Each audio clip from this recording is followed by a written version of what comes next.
Hey, Brian Genda coming to you live from my room. Well, not live in the technical sense because I'm not broadcasting to anyone, but it is live to me because I am experiencing this live in this present moment.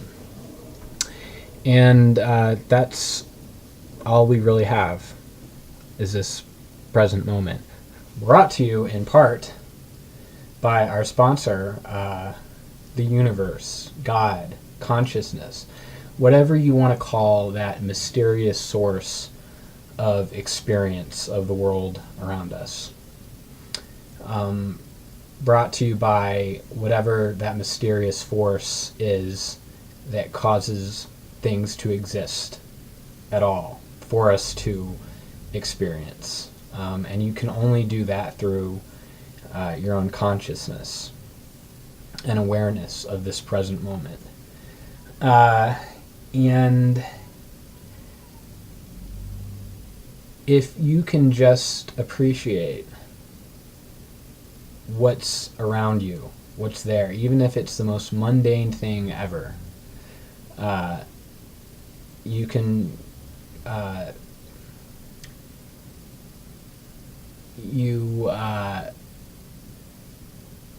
you can do that. And G.K. Chesterton said something about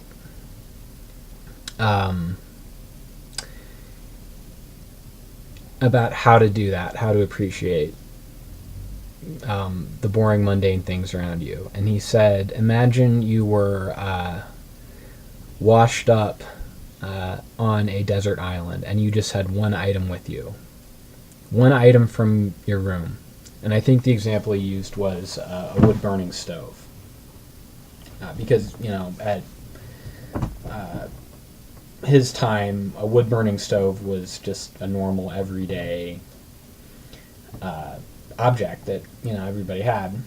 And, it was the most mundane thing ever, like a refrigerator or a radiator or a desk or a shelf or something like that. Maybe it wasn't a wood-burning stove, maybe it was something else, but we'll just say that's what it was. Doesn't matter. Pick an item. Pick this cup. Pick this Crest Scope Breath Mist.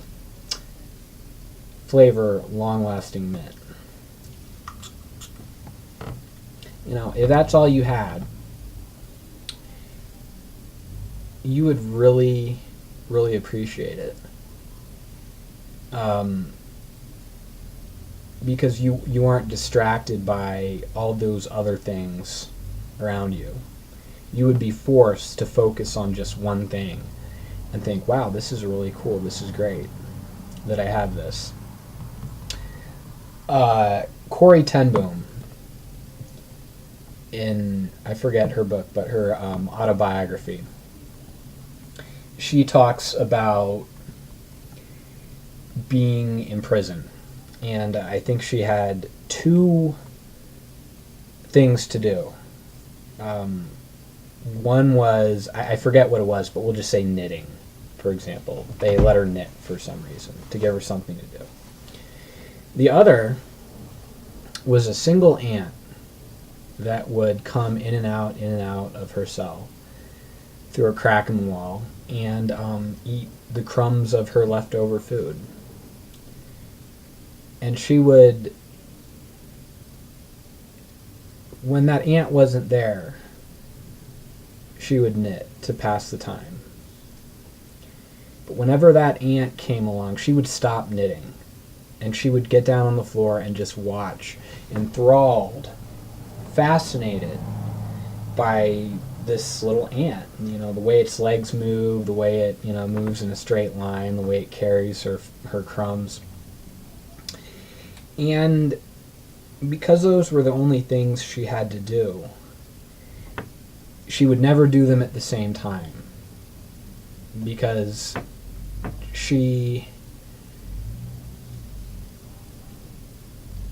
had nothing else to do. So it would be kind of like if all you had to do was you had a TV and you had...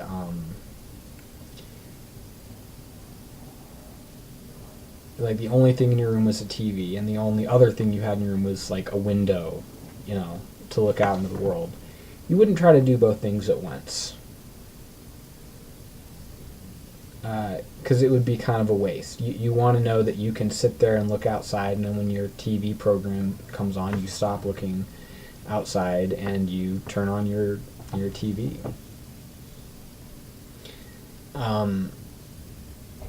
Because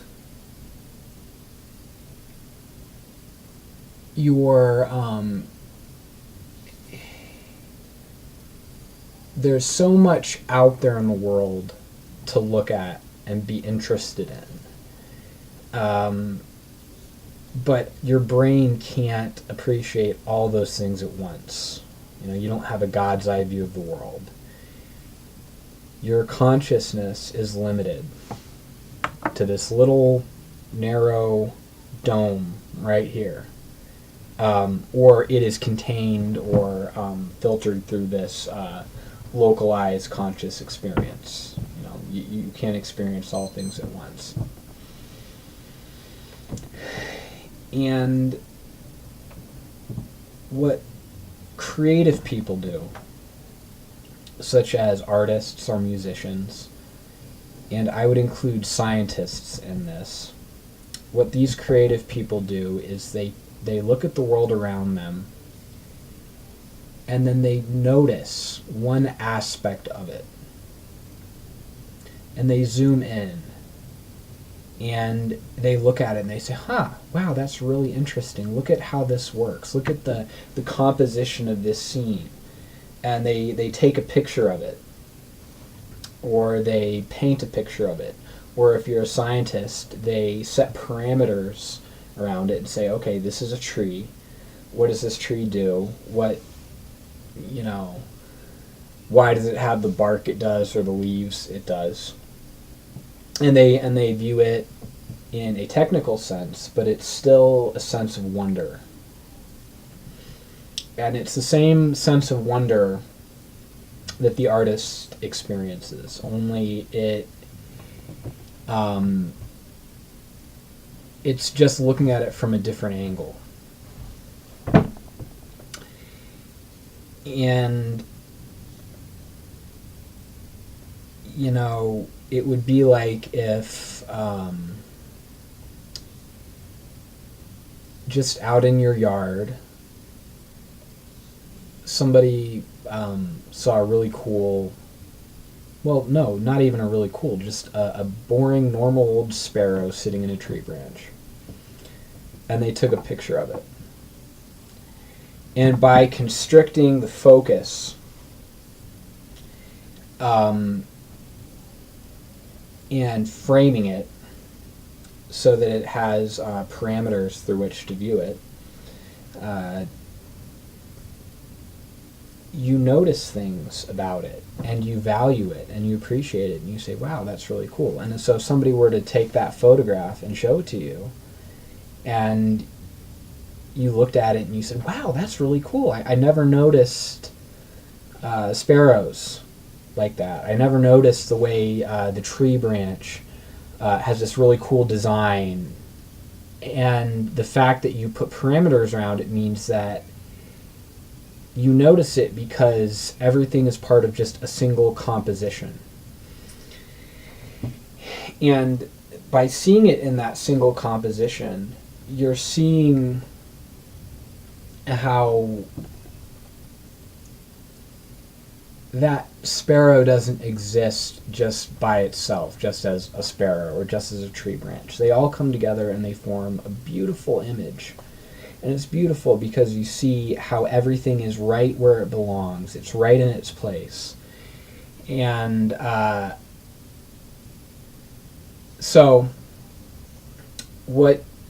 then after you look at that picture, you look out your window and you see a sparrow in a tree branch. And because somebody showed you how cool it looked by setting those parameters up, you with your own mind, you start setting up those parameters. And you think, wow, that's really cool. What if I took a picture of this?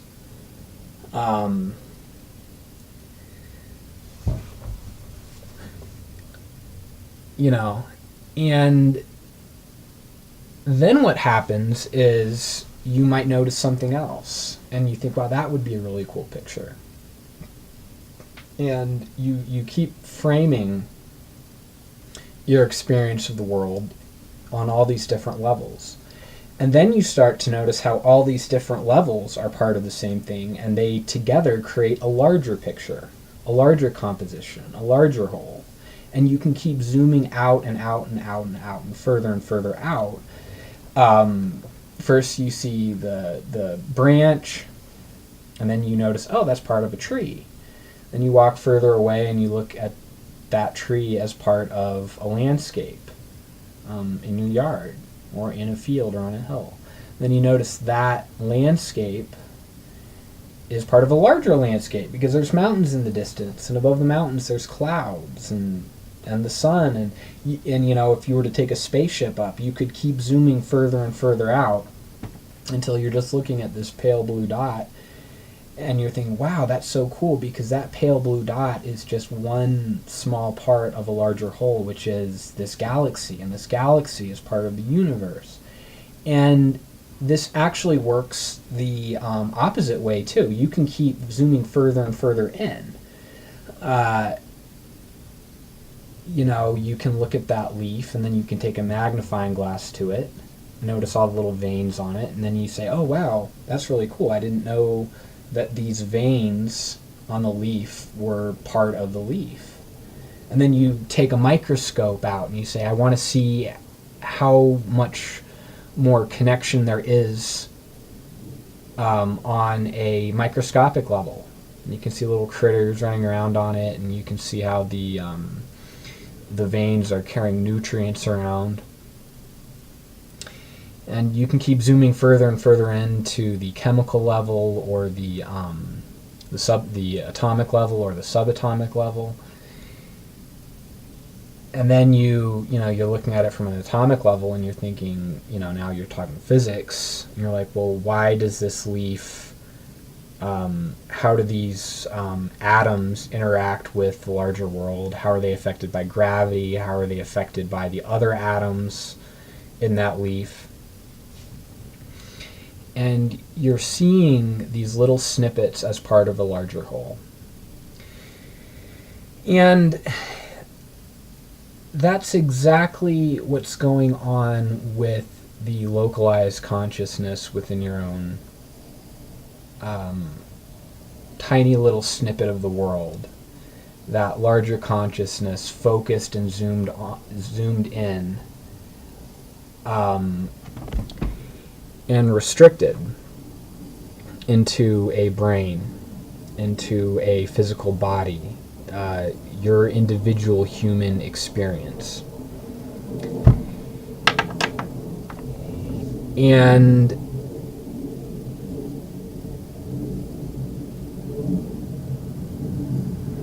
when all these things go through your head, all these ideas, they're always out there, but when the thought comes in, it's like that concept that exists as part of a larger whole kind of meanders its way into this restricted experience of the world. And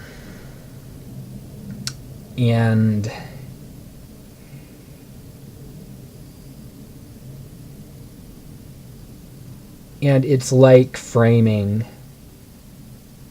It's like framing something out there within, parameters, within a frame, within the edges of that picture. And if you can look at things like that, and by narrowing it down into one little item, one little thing that you can value, by being mindful of it, you start viewing everything that way, and the picture becomes larger and larger and larger. And the fact that your consciousness is restricted, and it has to exist within certain parameters with it, with certain boundaries, with certain edges, it's not a bad thing. It's a starting point. And that becomes a bad thing when you don't keep on advancing and enlarging that picture of the world. You just keep it that way. You say, this little experience that I'm having, this is all there is. That's it. This is my picture of the world, and that is the way the world works. It's the way the world is. However, if you recognize, oh, this isn't the world, this isn't the entire world, this is just a picture, this is one little snapshot of the world, this conscious experience. This room is not all that exists. Doesn't make it any less valuable, the fact that it's got walls. There's stuff outside, but you look around the room and you think, wow, this is a cool room, and that's a cool picture, painting on the wall.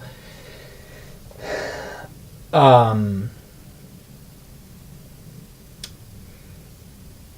you value that. Then once you walk out of this room into another room, you value that room in the same way.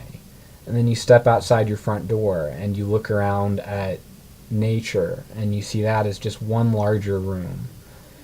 And you keep on viewing everything from a larger and larger perspective. So that restriction of experience is your starting point. That's what you were given. Because if you were to experience everything, the world in all of its terrible beauty, you would not be able to handle it. It would be like expecting a small child to climb a mountain. It just would not physically be able to do it. And if you made that child climb that mountain, it would fall apart. It would say, I can't do this. I want to go home. I just want, to go home, eat some cookies and go to bed, and that's all I want. And that's because that's the level that the kid is at in his ability to traverse the world. However, you don't want to stay at that level. You want to grow. And you want to grow from a small child into an adult. And you want to be able to start walking further and further distances and become stronger and stronger until eventually you can climb that mountain. But you don't start by trying to climb the mountain. You start by exercising. You start by, you learn to crawl, then you learn to walk, and then you learn to run. Or swim, or jump, whatever it is. And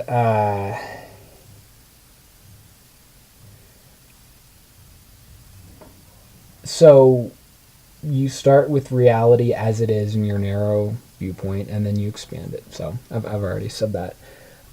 So yeah, that's a way of looking at the world, and a way of being mindful of the world around you. And yeah.